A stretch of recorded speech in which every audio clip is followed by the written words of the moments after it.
Keith Famie is an executive producer with Visionalist Entertainment Productions, and watching some of your films, they uh, they make your heart swell. You do tell American stories in a beautiful way, and they always remind me of a quilt and bringing people together and stitching us together in a community. So, thank you for taking time to be with us here on the Oakland County MegaCast. You're welcome. I love that analogy. If you don't mind if can I use that? Absolutely, use it anyway. But we're stitched together with pieces that maybe look like they didn't fit, but if you put them together and you stitch them together, we become whole. Yeah, you really think about it, that is what America is. I mean, that's really what the world is.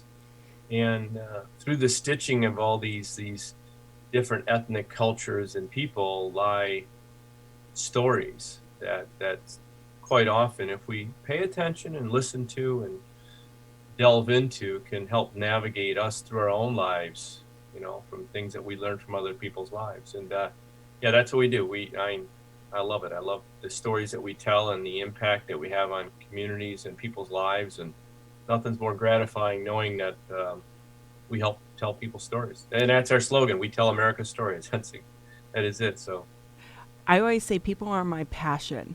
People hate riding with me in an Uber because I've actually had an Uber driver get lost because I was talking to him so much. But I love their stories. I love their backgrounds. And share with us, though, first, before we get into some of the work that you're doing currently, how you got started in this, because it's a leap of faith. well, it is. So I'm 60 now. So my earlier life, everyone has, I'd like to think, maybe an earlier life that they participated in something. Some people ride their career to the end, but I had an earlier career, and I was a chef. I had restaurants and in the metro area, and traveled around and did that for many years. Then I ended up on the show Survivor, and that was a great experience. Everyone asked me what it was like. I said hits every emotion: sleep deprivation, fun, exciting, adventurous, sad, all that stuff. It was really great. Launched a series with Food Network after that. Traveled extensively doing 32 shows all over the world, from Bora Bora to Memphis. Food exploration, adventure style cooking. And in 2003 and years prior to that, I was taking care of my father, who had Alzheimer's. And when he passed away, and my mom and I were there when he took his last breath, and I don't know, I guess it was kind of time for me to do I did some personal soul searching and kind of asked myself, do I really want to be this adventure chef guy in front of the camera the rest of my life? But I knew a lot about production because I'd been doing it for so many years. And I thought, I think I want to help people tell their stories, and let's go there. And when somebody dies and you're with them and they're a loved one, it brings up a whole wide range of unusual emotions, everything from sadness, loneliness, to laughter. Like, that's it, that last breath, that's it. And it was really profound for me. And so I just decided that I wanted to, and sadly, I never put the camera on my dad. He was a World War II veteran, flew B-17 bombers, and I knew all kinds of stories, and I never put the camera on him, and I regret it to this day. So then I decided that was going to do. I made this transition and decided I was going to help tell people stories. And we've been fortunate. We've won 11 Emmys to date, and we've done some really inspirational films. Everything from an Our Story series of ethnic communities, following people back to their home roots, to we did a 13-part series about women and aging, a 7-part series about men and aging. Tremendous amount of military tribute films, Our Greatest Generation, Our Vietnam Generation. We did a film about depression and suicide, and we did really an emotional story with a young lady who was fighting cancer, and she was 23 years old, and I met her, and I spent 8 months in her life of understanding what it's like to go through cancer, and how lonely cancer could be. And Mary, when she was entered in the hospice, she met a blind carpenter who built a 3.5-foot sailboat for her, where her ashes went in, and it was set sail in northern Lake Michigan. We followed it all the way to New York City, and people from all walks of life help Mary get to the ocean, because she always wanted to see the ocean, because she wrote a message on the sail that said, "My name is Mary. I died of cardiac sarcoma. My ashes are in this boat. If you find me, please place me back on my path, and I'll bless you from heaven." And it's just a really, really raw, touching story about people helping Mary get to the ocean who had no idea who she was. So these, so that we, did that film, and then we did a film called Those on the Front Lines of Cancer, Those on the Front Lines of Alzheimer's. And we're working on three very important films now. Of course, COVID's making it more complicated, but we've figured it out, and we are obviously very safe in everything that we do, and when we're filming and interviewing and so on. Keith, before I get into questions about how you are managing during COVID and if it sidelined some of these projects, coming from the broadcast news industry, I know so many people that watch your films and they inspire them. What advice do you give to people to follow their heart? Because there are a lot of great storytellers out there who have a passion, who want to be a part of telling these important stories instead of that day-to-day news grind. What suggestions or advice do you have to anyone, even if it's a college student right now, who's watched some of your programming, who wants to take that message and make it a part of their world, fabric, so that it inspires other people? Is there a way to do that and actually get paid as well? Yeah, so first of all, I'm really fortunate. Over the years, we've developed a really, really great relationship with Detroit Public Television. That is our launch station for PBS. So all of our films launch in Detroit here and then move out throughout the state and through the country. I did write a book in relation to just that subject. Actually, ironically enough, it's called helpful if I wouldn't drop it. No, that's okay. Living Through the Lens. Actually, I kind of wrote a book that actually it tells a whole series of stories from behind the scenes of a lot of the films we've done and why we did it and the what drove it. But to answer your question, I have 3 or 4 rules that are always in my head. I always think of first before I started any project, and all of them have to work in sync.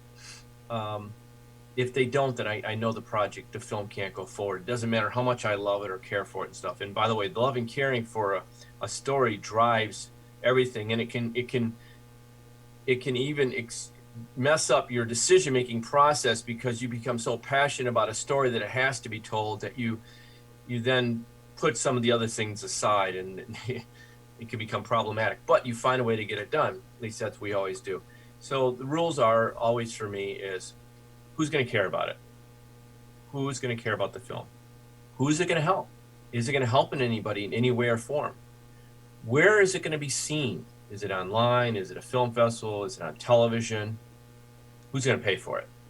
And those 4 all have to work. They have to work together at some point in the process. Now, some of them you may put aside, and I'll worry about who's it going to help later. I know the story is going to resonate with people and so on, but they all have to really at some point work. And we've had very few projects that we've started in the last 16 years or so that we haven't gone ahead and completed. Very, very few. Because I really think through that process, and you have to find in public television or in documentary filmmaking, you've got to find individuals that are passionate about what you're doing, that care about what you're doing. You have to find individuals that are willing to share their story, and what about their story that touches you as a person? Because you're a storyteller, you're not just a producer, you're a storyteller. And you have to be able to develop relationships with your characters and individuals you're working with, that they trust in you, that you're going to protect their story and that they're the most important one. So nothing we do is newsy. Not that newsy's bad, but it's not news in the sense that I got you kind of thing. I'm very careful and very protective of everybody that we work with in all ways. It's just, it's just something that's really important to me, that they at the end walk away saying, "Oh my God, it was such a great experience. Thank you." And then you got to find somebody to help support it, whether it's foundations or companies or individuals, that it resonates with them in some way that helps support the process. Now, almost on all of our projects, and documentary film owners can tell you this, we'll go down the path of production ahead of time, and a lot of those pieces I know in my mind will fall in place through experience. But it can be can be scary at times. You can get pretty far into a project and spend thousands of dollars in hopes that you're going to be able to bring it to somebody's attention that they're going to want to help support it. That's where the leap of faith comes in. How do you maintain that wall of objectivity? Because if you're following a subject for 8 months, you're getting pretty emotionally attached to that individual in that project as well, I would imagine. Yeah, and Mary, that's very true with Mary. She was the same age as my daughter when I met her, and she was living a very lonely existence, living in a nursing home she actually worked at when she got sick because she had a very difficult relationship with her parents. So yeah, Mary's a different story because I ended up taking her to a lot of her doctor's appointments and stuff. I just couldn't stand the loneliness that I experienced, and which was really why I set out to do the film. I was so touched by the loneliness of this one person. I was only going to do one interview with her for another documentary that she didn't even end up in because I just felt her story was too important by itself. So how do you not be, you cannot become attached. It's at what level you become attached. And yes, I always try to toe a line of objectivity, but I become attached to everybody in some way or form. We're working on a film right now about Down syndrome, and I just love these kids and these families, and it's so touching for me, the response I get from the families, that they're so excited that we care about their story or their son or daughter's story. And I just fuel. I mean, it does more for me than any money. It just drives me that I know that they're getting a voice through something we're doing. And I guess my only big regret is I'm 60. I wish I was 30, so that I could do another 40 years of this. But likely it's probably another 10, 15 years of this, whatever. But or who knows? Clint Eastwood, like, the guy's 91 years old and made a movie, directed it, started it. Exactly. And that's where it comes in, and we teach the next generation to carry on our heart and our soul in some of these projects. Yeah, it's imperative that as community leaders and storytellers that we do that. We exactly do that. We help mold and shape and drive a thought of empathy and observation and curiosity for the next generation, especially in, obviously that so many of them are, they spend so much time online, which is not a bad thing, but we grew up, I'm not sure how old you are, but I grew up in this, late 60s and 70s and so on, and touchy-feely community relationships, and that was just common. So I like to bring that out in stories, and I really like to turn the mirror on the audience so that they, as they're watching it, they end up saying to themselves, what about me? How does this affect me? How has this touched me? What have I learned from this? So that it's not just an experience of, well, it's a great documentary. It was very historical and it was great. But I want them to be touched by the stories that we tell. We're working on a film besides the Down syndrome film is called Chromosomally Enhanced. What's Your Superpower? And it was, a name I came up with in the sense of, after spending some time with some of the kids with Down syndrome, I thought, my God, that extra chromosome is their superpower. That empathy, sympathy, the caringness, the lovingness that they exude just about into anybody is their superpower. And boy, the world would be a different place if we had a little more of that right now, huh? So that was, for me, I wanted to bring that out in that film, and that's where my focus is. The film we're working on, Shoah Ambassadors, is about the Holocaust. And I wanted to find a way to tell the Holocaust story differently. So after several months of searching, we found two young people in their early 20s, both of which non-Jewish, never been to the Holocaust Museum, knew very little about the Holocaust. Both of them have their own talents. One's a sculptor, artist, graduate of CCS. The other one's a singer, songwriter, rapper from Detroit. And I immersed them in the Holocaust. They interviewed 5 Holocaust survivors. They've toured the museum. They've, countless interviews and stuff. And now we're starting to finish the ending of the film. And what they've created in song, in sculpture, from their own interpretation. And the film it's for the younger generation. this is for the younger generation. This is, as I explained to the community leaders of Jewish community, this is not for the Jewish community. This is for those, I want a bigger audience to understand the significance of the Holocaust and what it meant, you know, for a family to be split up and to lose a child and to lose a parent, and everything that took place there. And these two young people, Haley and Curtis, are just hitting it out of the park. It's going to be a sensational film that we hope is going to air on January 28th. January 27th is Holocaust Remembrance Week. It looks like we're locked in for January 28th for that film. Keith Famie joining us on the Oakland County Megacast. He's the executive producer at Visionalist Entertainment Productions with us today on the program. And Keith, you're so well-traveled, and you've met so many different people from all walks of life over the course of your career, whether it be from all across America during your time on Survivor, the Australian Outback, or during all your time traveling the country and the world for your adventure cooking shows, and then with all these films that you make, meeting all types of people in all different kinds of situations and in all different points of their life. How has meeting all of these different kinds of people and interacting with them in different settings helped to inform the way you look for stories, the way that you tell stories, and what advice do you have for people that are either young filmmakers, journalists, or just regular people out in the community for approaching the way that they interact with other people to live a more empathic and understanding life, especially in the world that we're in today that seems to be more divisive each and every day as we go on?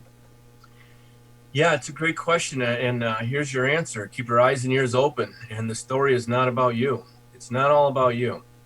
And so if you're there, you know, to the younger generation, to young filmmakers, to young producers, you have to listen. First of all, to find stories, just keep your eyes and ears open. The stories are there. And then when you're spending time with somebody, this weekend we had an amazing opportunity to spend time with Pat Freehan. Bill Freehan was the Detroit Tigers catcher. He caught the big catch, 1968 World Series. And Bill is now in hospice in northern Michigan, and we're working on a film called End of Life Transitioning with Hospice of Michigan. And it's a historical look at hospice. And so spending time with Pat Freehan, talking about Bill's life, and with their hospice care worker who was there with them. The story I'm going to go tell is never the story I'm going to tell. I always tell it to my producers, listen, it doesn't matter what journey we start on. The story we're going to tell is not the story we're going to tell. We have to be open-minded enough to let the story breathe, almost like a great bottle of wine. So as I was sitting there, you know, spending time with, you know, Mrs. Freehan and so on, I really started to realize that the story there was really their love story. And as we start building this piece within this film about hospice, it's really the love story and the caringness that a couple that met when they were 14 years old in high school that are still together, and how one spouse, in this case, Mrs. Freehan, is still deeply caring for her husband, who's still at home and in hospice with Alzheimer's. And it's a journey in life every one of us will go through in some form or not. I kid you not, it will happen. Whether you're young or old, we're all gonna ride that one last roller coaster ride that we don't know where it's going. That's just a fact. And I think that becoming more sensitive to the shortness of life.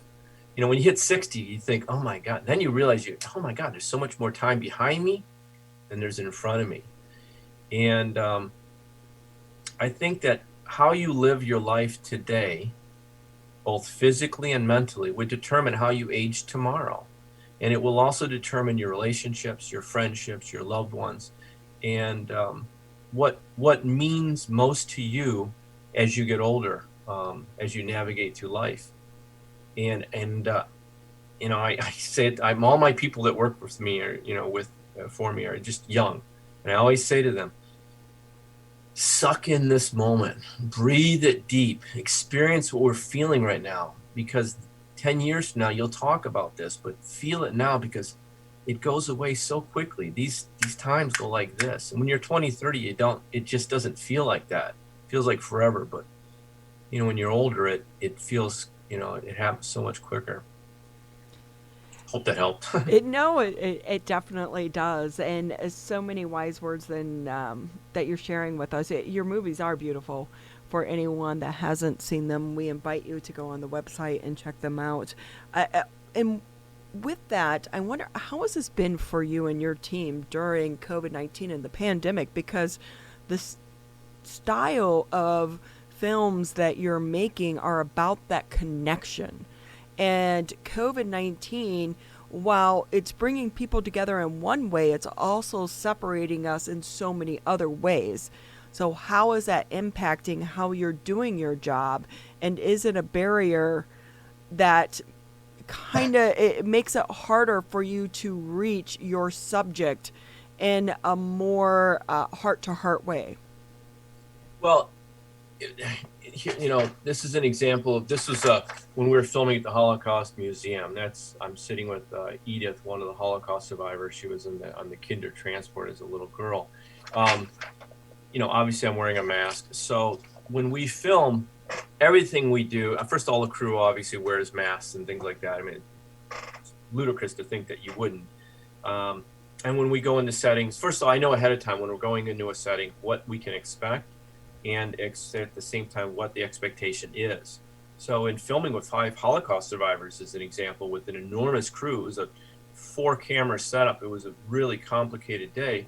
I worked really closely with the Holocaust Memorial Center to navigate through how we were going to do this filming, how everybody was going to be safe, et cetera, et cetera. So we did a lot of planning so that when it all unfolded, everybody was safe. We did this months ago. Nobody got sick. Everybody was safe.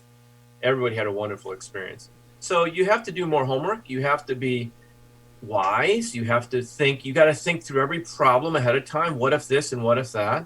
And try to stack the deck in your favor. That's the only way to really do it. See, life can't stop. At the same time, you have to be smart about life. Look what we're going through now with the pandemic. I personally know several people within my network that are stuck home sick and have contracted COVID. And so, knock on wood, and I said to my team this morning, we have to do, and we do it, here in the office and so on, we have to be very vigilant about this and never let our guard down if possible, because I can't get sick. As much as I don't want to get sick, but I can't get sick. I don't want anybody to get sick here. We have a tremendous amount of production schedules going on and stuff, and it would just halt us in a terrible way. And since we're not a huge company with all kinds of cash flow, a pause like that would be very complicated. So we take it very, very serious. And when we're filming with children, we did a plane pull, which just really turned out amazing. The idea was, how do we close the film for the chromosome enhanced film, which we're still working at, but how we need to shoot the close of the film in the fall. And I wanted to bring together 9 of our children to pull the B-17 Yankee Lady bomber out at Willow Run Airport, which of course you think, how are 9 kids going to pull a 33,000 pound plane? It's not even practical. And it's an amazing scene. You see these kids on this unfold. Of course, they're wearing masks. We planned this right down to the moment of it. And the big hangar door opens at Willow Run. The B-17 is sitting out there, and these kids come out. They've got gloves on. They've got their masks on. And they get in front of the rope, and they go to pull the plane. Of course, they can't pull the plane. And boom, in comes a whole series of first responders, sheriffs, police, fire trucks, and then a tank that is owned by a retired Brigadier General John Kahavi. On the tank is Lomas Brown and Eric Hipple from the Detroit Lions.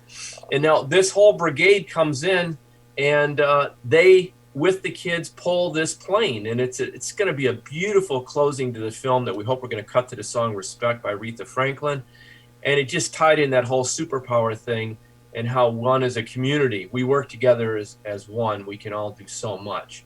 And very, very powerful. But that planning took weeks and meetings to, for the COVID restrictions and how we're going to do this. And it was a closed set, and the families are there and stuff. But you can go online and you can watch. You can go to that website for that film, and you can literally watch a short version trailer of that plane pull. And it turned out, And Eric Hipple and Lomas Brown were, man, these guys were spectacular to work with. They were great with the kids, and just really wonderful. And your stories that you tell are wonderful as all. We've run a little bit over our time, but you have so many fascinating stories. We'll be looking forward to having you back on, maybe when some of your latest films do come out, so that we can speak more in depth. We want to thank you so much, Keith Famie, with us here on the Oakland County MegaCast, for all that you do as well in documenting these important stories here within our community.